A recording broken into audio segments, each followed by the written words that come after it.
Morjesta vaan kaikille.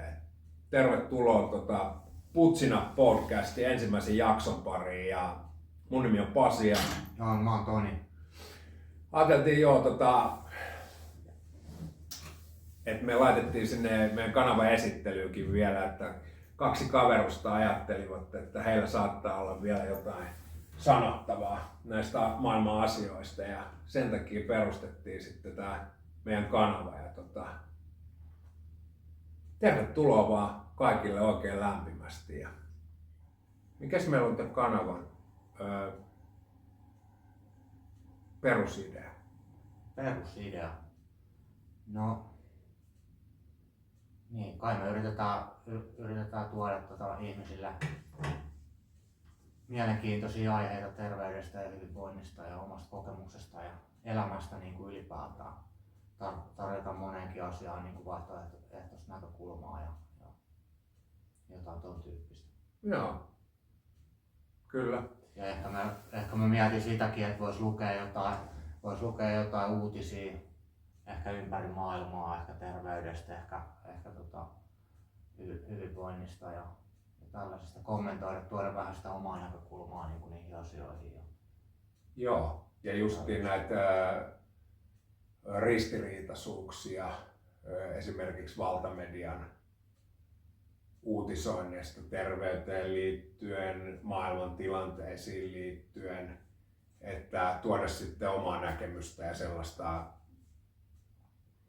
kontenttia siihen, että asiat ei ehkä ole aina ihan samalla lailla mitä siellä sanotaan. Niin ja koittaa vähän katsoa niin kuin oman kokemuksen ja muualta saatavan tiedon niin kuin tavallaan reflektoida sitä jotenkin siihen sanomaan, mitä tuolta niin kuin yritetään kertoa. Joo. Onko ne yhtään niin kuin linjassa keskenään ja miten ne on ja tollain. Ja onko ne niin kuin tavallaan neuvot, mitä tuolta niin kuin valtamedialta saa, niin onko ne niin kuin sit loppupeleissä auttanut niin kuin yhtään mitään? Niin. Tälleen. Niinpä. Se on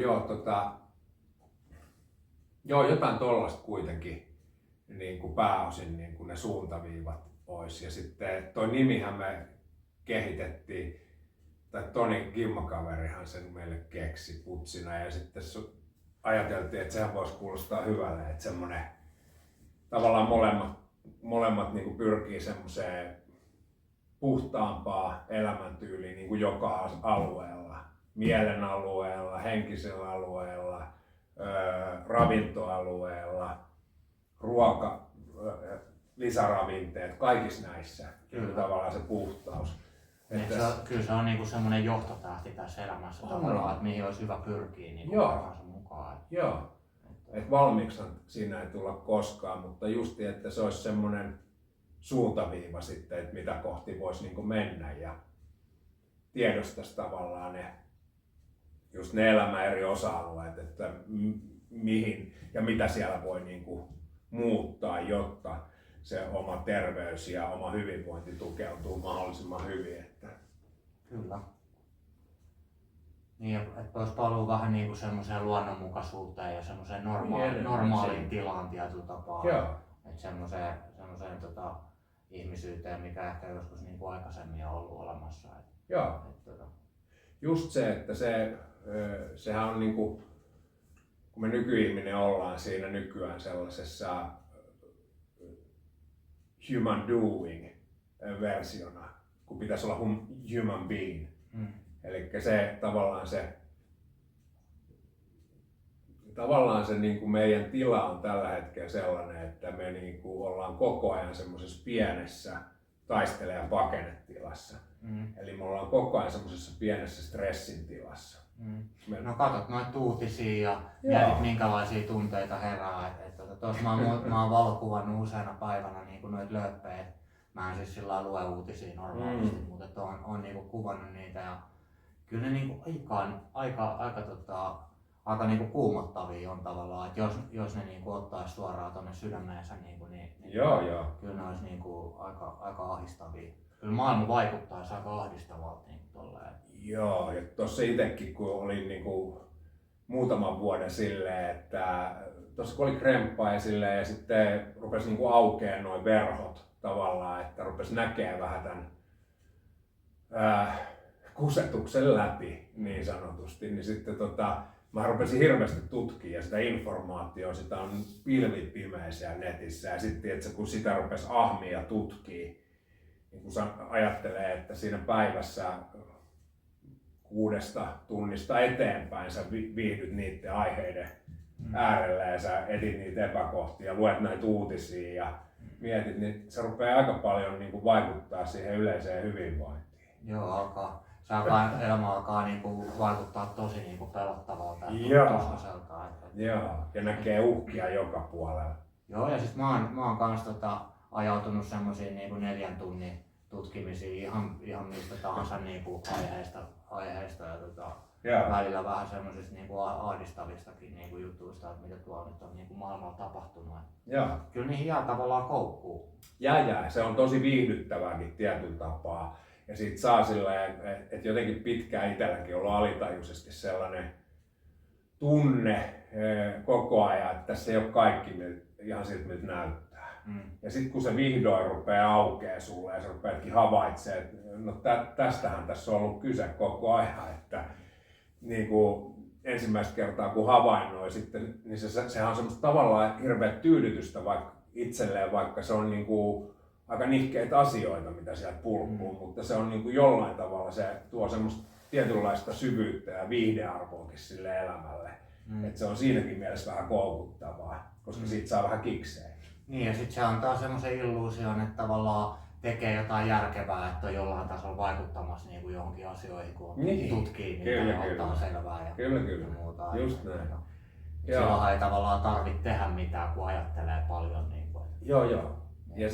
Ja siis sehän on niin kuin tosi tärkeää, että me itse valveudutaan ja ruvetaan etsiä sitä tietoa, mutta just siinäkin ehkä se, että kuinka paljon päivässä sä käytät siihen aikaa, jotta se ei kärsi se sun yleinen hyvinvointi sit siinä, ettei se rupea olemaan sit siellä. Niin ja sit kun sä oot havainnoinut sen, että tällaistakin asiaa on olemassa, niin tarviiko sitä sit loputtomiin tavallaan tutkia, että ottaa sen vaan huomioon niin kuin omissa asenteissaan, että tällaista toimintaakin on niin kuin maailmassa ja sitten tavallaan antaa se olla. Just näin. Et siihen tulokseen mäkin tuli itse, että näki sen niin kuin ne pääsuuntaviivat, että okei, näin maailma makaa ja that's it. Niin kuin, että nyt mä rupean sitten jatkaa mun omaa elämää tiedostaen se asia, mutta sitten ei niin kuin anna sille liikaa tilaa ja aikaa tai tavallaan voimaa. Et se pelko, median toimintahan niin kuin täällä, siis on paljon hyvääkin mediassa, ei niin kuin voi taas niin kuin mustavalkoisesti ajatella, mutta tietyllä tapaa niin siellä toimii tällainen, niin kuin mä itse ajattelen sitä jopa ihan niin kuin vähän kuin musta magia, että se on niin kuin sellaista se uutisointi, että luodaan niin kuin tavallaan semmoinen irrationaalinen pelko semmoisista asioista, mitkä ei niin kuin ihan todellisia. Niin ja vaikka ne olisi jollain tavalla niin kuin todellisia, niin ne ei kosketa sua. Ne ei kosketa mua ja sitä ei, niin kuin, sillä asialle ei voi tehdä mitään tavallaan. Että, niin kuin se kuinka paljon mä siitä asiasta huolehdin, niin se ei tavallaan muuta sitä miksikään. Niin se on ihan niin kuin, sitä ei tavallaan ole mitään niin kuin hyötyä. Niin se menee, että se on se on vähän hassu ja sitten tämä aika jotenkin on muokannut sen vielä. Tietysti lehden median myynti perustuu nykyään vahvojen tunteiden niin kuin sytyttämiseen, pelon, vihan ja se on niin kuin muodostunut sitten sen markkinataloudenkin kanssa niin kuin tavallaan sinne, että ne myy ja sitä tehdään. Mutta sehän kertoo siitä meidän kansakunnan tilasta, että jostain syystä meidän värähtelytaajuus on sillä tasolla, että se pelko ja viha on sellainen vallitseva. No jostain syystä se niinku resonoi tänä maailman-aikana ja ehkä siihen jollain tavalla jää vähän niinku koukkuun. Kyllä. Jää. Että onhan se sellainen juttu. Ja samoin siellä on sitten ihan yhtä lailla justiin näissä terveysasioissa niin ihmetystä herättää monet asiat ja se valtavirta länsimaisella lääketieteellä, niin monet asiat sieltä on niin kuin tullut sellaiseen isoon ristiriitaan siihen tietoon, mitä maailman huippututkijat tietyissä asioissa taas tuo esiin, niin sitten tämä länsimainen lääketiede vetää vähän eri linjaa ja siitä seurannut tämä ristiriita, niin kyllähän se vähän mietityttää ja herättää semmoista hämmennystä, että mistähän tässä on niinku kyse. Mutta sitten aina haluan tässäkin tuoda sen, että en ajattele ollenkaan mustavalkoisesti, että länsimaisessa lääketieteessä on tosi hyviä juttuja paljon. Mutta sitten siellä on kanssa, samalla kuin tässä median toiminnassa, niin samalla siellä on näitä epäkohtia, mitä niinku voisi, niinku, tai mitä meilläkin on tarkoitus ehkä tässä nostaa esiin joitakin asioita ja tuoda sitä omaa näkemystä. Ja se oma näkemyshän perustuu sitten näissä, että minkä takia halutaan tuoda, niin se perustuu näihin maailman huippututkijoihin, jotka on tehnyt elämäntyönsä tietyissä asioissa. Et siellä on kyllä se faktapohja on niinku, se on mun mielestä paljon vahvempi, mitä on sitten taas niin tuolla toisella puolella. Niin ja jos mä jollain polkupyörälläkin esimerkiksi tuossa kaadun ja katkaisen käden, niin kyllä mä haluan niinku semmoisen huippukirurgin, jolla on vakaa niinku kokemus niinku tommosista asioista, enkä välttämättä mitään henkiparantajaa. niin. Just näin se menee, että kaikkiin juttuihin haluaa sitten ne alansa huiput. Mutta on se vaan niinku totta, että ikävän vähän kuitenkaan noista kroonisista sairauksista niinku mukamas tiedetään. Että ei tiedetä mistä ne syntyy, eikä tiedetä millä niitä parannetaan. Mutta on olemassa jotain lääkettä, jota sä voit ottaa koko loppuelämän ajan, niinku, joka saattaa jollain tasolla auttaa siihen oireeseen. Ehkä. Ehkä. Mutta siinäkin voi, ja niissä monesti voi olla sit niitä haittavaikutuksia taas, mitä tulee. Mutta joo, just noita niinku, että noi on mielenkiintoisia. Niin ja sitten kroonisten lääkkeiden niinku, tai kroonisiin sairauksiin niinku lääkkeiden määrääminen, niin sitten on tullut niin yleistä, että se on yli 95% määrätyistä lääkkeistä on niinku kroonisiin tiloihin. Joo, ja sehän on ollut niinku tämän lääketieteen niinku ihan kultakaivos, se kun ne hiffas sen kroonisten sairauden merkityksen. Ja että minkälainen kultakaivos se on lääketeollisuudelle. Kun saadaan krooniseen tilaan vaan estämään sitä pahenemista, pitämään sitä tilaa jollain lailla lääkkeellä päivittäin kurissa, niin sehän on ollut tosi iso niin kuin business niille. Se on älyttömän hieno bisnesmalli. Kyllä. Saadaan ihmiset syömään tavallaan käytännössä katsoen loputtomasti niitä lääkkeitä. Joo, että siinäkin jotenkin herää niin kuin tämmöinen maalaisjärjen ajattelu itsellä, niin kuin, että minkä takia me ei porauduta niihin juurisyihin. Niin ja minkä takia, jos me kerran ollaan niinku nyt kehittyneimmillään ihmiskuntana, mitä ollaan koskaan oltu, niin minkä takia me ollaan niinku sairaampia kuin koskaan tilastollisesti. Just tämä. Se on aika mielenkiintoista, että minkä takia näin on. Et eikö me muka oikeasti tiedetä, että mistä ne asiat johtuu ja miten, vai eikö sitä vaan niinku haluta tietää? Juuri näin. Että se on hyvä kysymys. Ja meillähän molemmilla on niinku, vahva oma kokemus tosta tosi kovasta uupumustilasta, vatsaongelmista ja sitä kautta hermosto sakannut täysin. Ja se oma toimintakyky on ollut molemmilla niinku ihan nolla pahimmillaan. Et mullakin hyvä esimerkki vaan siitä nopea niinku pahimmillaan, mitä kun kyykkäilin, niin sitten mä olin mökillä ja yritin tehdä ruokaa, niin sitten valkosipuli oli tossa ja piti kynsi irrottaa siitä, niin mä en jaksanut sitä kynttä irrottaa. Sitten mä olin, että nyt on aika loppu. Ja kaikista semmosia friikeempiä juttuja on mun mielestä, mulla on ollut niinku uniongelmia semmosia, että mä nukun vaan 2 tuntia tai 3 tuntia ja herään paniikkikohtaukseen ja lämmönsäätelyongelmia, niinku tuntuu, että on koko ajan kylmä ja koko ajan kalpea olo ja sitten noita jaksamisongelmia ja sitten niinku ihan kaikki ruoka-aineallergioita vaan mitä niinku ikinä pystyy olemaan. Se on niinku lohduton tila tavallaan, että sit kun sä et pysty edes syömään enää mitään tavallaan. Et tiedät, että on valtavat ravinnepuutokset kehossa, mutta sit sä et pysty syödään näin. Niin ja pelko siitä, että on jotain oikeasti pahasti vialla. Joo, ja kyllähän siinä niinku onkin. Että ruvetaan puhua niinku seleenistä ja näistä jodista ja sun muista elintärkeistä niin kuin hiveaineista ja mineraaleista, vitamiineista. Että jos ne sieltä pumpustakin esimerkiksi seleeni loppuu, niin se loppuu se pumppukin siinä. Että kyllä siinä niin kuin, tavallaan, että vaikka mekin rampattiin sitten tuolla lääkäreissä, niin sieltähän ei varsinaista apua siihen löydy. Että tässä on vähän kömpelö ehkä se meidän, just tällä osalla se meidän lääketiede ja länsimainen lääketiede, että miten ne pystyy siihen auttaa, niin se on niin kuin aika lastenkengissä vielä. No, jos sä googletat esimerkiksi tulehduksellinen suolistosairaus ja mitä se niinku hoidetaan ja mitä se syntyy, niin ei ole tietoa. Että on joitain lääkkeitä, jotka siihen niinku, jota sitä voi lieventää, mutta ei ole mitään niinku kunnollista hoitomuotoa. Joo, niin se on. Että sekin on jätetty niinku arvotukseksi. Kyllä, ja toinen sama niinku krooninen väsymysoireyhtymä.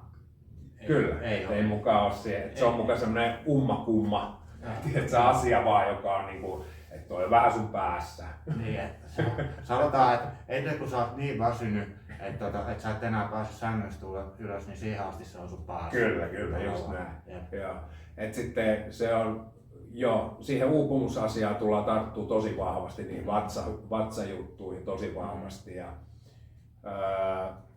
Ja, mielenkiintoinen nähdä, että mitä tästä saadaan aikaa. Että tästä varmaan tulee ihan hyvä, mä uskon. Joo, kelattiin siis tämmönen lyhyt napakka yhteenveto esittely tästä meidän kanavasta, että mitä tää tulee sisältää ja mitä aiheita ruvetaan ottaa tähän.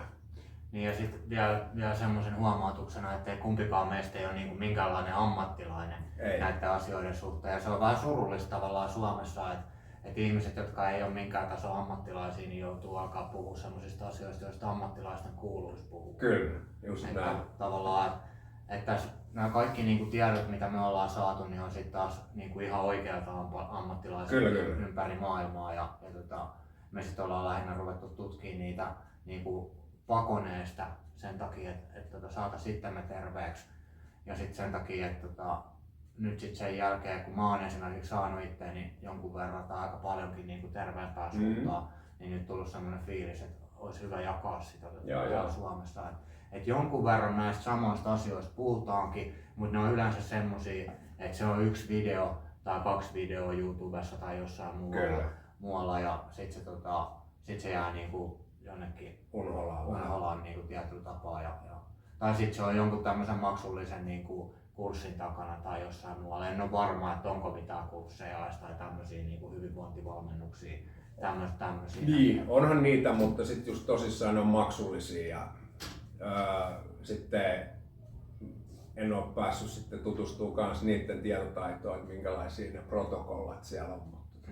Niin ja puhutaanko edes samoista asioista. Mutta tosi vähän näistä puhutaan. Et sen takia koettiin, että meidän tarvii tehdä tämä kanava, jotta me saadaan, että meillä on sanottavaa selvästi ja meillä on tietoa sellaista, joka niinku kuuluu mun mielestä kaikille.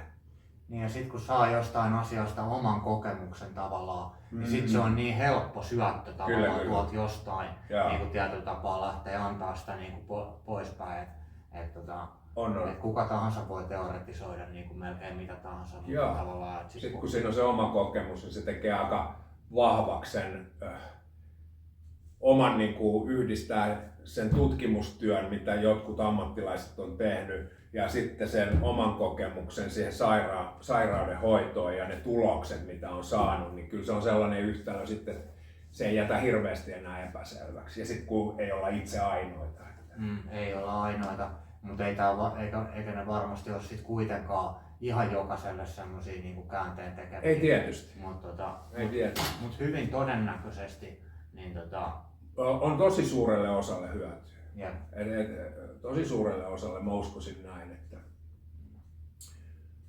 että siinä on niinku, ja sitten mä en tiedä minkä verran me pystytään antaa semmoista tarkempaa informaatiota ja varsinaisia suosituksia tässä varmaan ei pysty niinku antamaan. Ei, siis aina pitää oman lääkärin kanssa keskustella ennen kuin lähtee tekemään mitään niinku muutoksia ruokavalioon tai lisäravitteisiin tai muuta. Ainakin tämmöinen käsitys. Ja nämä ei ole missään nimessä mitään ohjeita minkään sairauden hoitoon, mitä me annetaan. Niin tää pitää sanoa. Mutta kyllä se on yksi semmoinen tavallaan ärsyttävimmistä piirteistä sit jossain tavallaan YouTube niinku tämmöisissä videoissa ja muissa, että jos ei siellä ole mitään konkreettista niinku tällaista Kyllä. niinku, mihin tarttuu esimerkiksi jotain määriä tai niitä jotain protokollia tai muita. Niin katsotaan vähän minkä verran sitä informaatiota saa antaa ja katsotaan vähän sitäkin, että paljonko YouTube rupeaa bännää meidän kanavaa ja niitä ohjelmia, että kun sitä tapahtuu jatkuvasti täällä, niin sitä kauttahan me pystytään niin kuin vähän luovia sitten, että okei, toi on liikaa tälle, sitten vähän kierrellään ja kaarellaan.